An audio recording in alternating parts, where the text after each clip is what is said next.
Nobody wants to get united. Like, what we gotta do is meet everybody on 149th Street at the bench.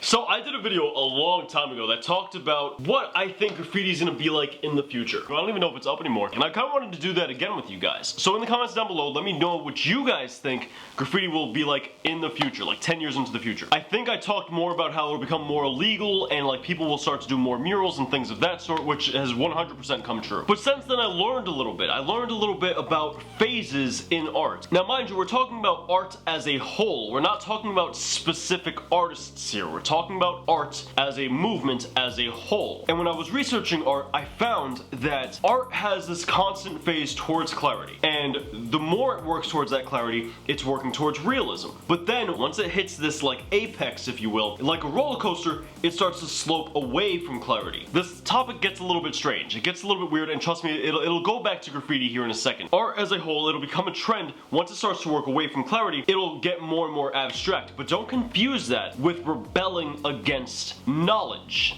Because a good abstract artist still understands the fundamentals and still uses the fundamentals. But they're breaking down that clarity and trying to understand it better by dismantling it. And dismantling it results in abstract work. Once again, I want to reiterate, specific individual artists may work away from clarity and may try to not use the fundamentals and may just make artwork without like consciously thinking about the basics, even though they still are utilizing the fundamentals regardless. So what does this mean for graffiti? Graffiti is a really young art form, which means at the moment we're working towards clarity. We're still getting there, right? You had old school graffiti which didn't know about the fundamentals as much, even though the fundamentals still existed back then. The fundamentals are not something to be created, they're something to be discovered. And they slowly started to learn them over time. As time passed, as the fundamentals were learned, we slowly worked towards realism, which resulted in 3D graffiti. People like Dame, people like Totem, people like Otis, and the million other 3D graffiti artists. And then you had people doing, you know, realistic shading on 2D letters and stuff of that sort. So graffiti as a whole is working towards clarity. We'll get to a tipping point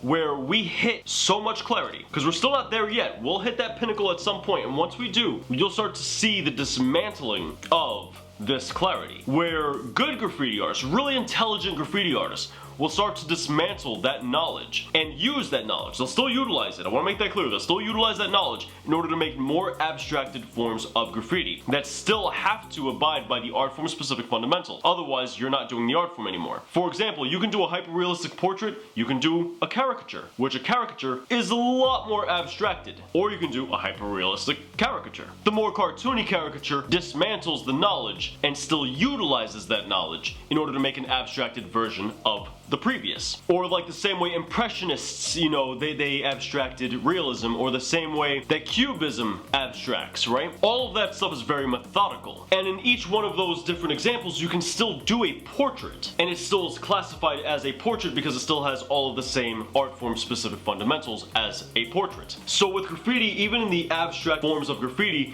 they will still have to abide by graffiti's fundamentals. If they don't, they will then create a new art form entirely, because that's how new art forms are created. You create new art form with new art form specific fundamentals. And I think that'll be a really interesting time, because not only will we have many different subgenres of graffiti at that point, we'll be reaching the point of having a new art form. I think graffiti artists as a whole will start to become more familiar with things like the elements of art and art form specific fundamentals. Graffiti artists right now are really knowledgeable about technique, but they don't realize, or at least a lot of graffiti artists don't realize, that there are three major categories to every single art form that dictate your skill level in that art form. And that, of course, being the elements of art, art form specific fundamentals, and technique. Once again, graffiti artists being really proficient at technique. And nowadays, you know, at the time of recording this video, graffiti artists are becoming really savvy on the art form specific fundamentals, with some graffiti artists consciously knowing the elements of art. And I think that's important. I think graffiti artists will start working towards that. I think graffiti as a whole and graffiti artists as a whole will start to learn on a conscious level the elements of art and art form specific fundamentals. Which, luckily for you guys, I have a playlist that teaches you exactly that. Hopefully I pointed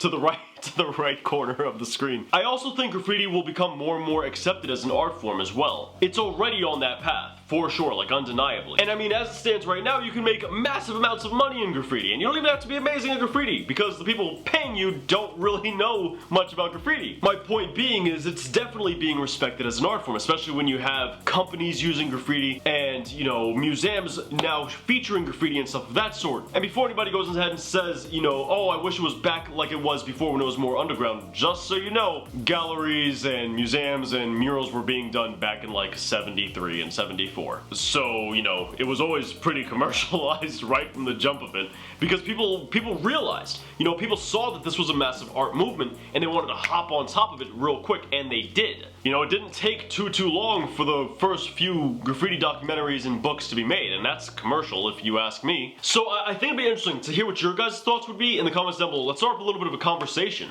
You know, I'd love to hear what you guys think about this, because I only came from one angle. I only came from one perspective. I came specifically thinking about the graffiti movement as a whole and it working towards clarity and away and towards and away and towards and away, the same exact way that fine art does. That's the angle I attacked this from. So I'd love to see what angles you guys come at this from. I didn't even talk about how social media plays a role in all this. And in fact, maybe that'll be another video. Maybe I'll record that one right after this. But anyway, check it out. If you're new here, we come out with 2 videos a week. I almost lied flat out and said I got 5 videos a week.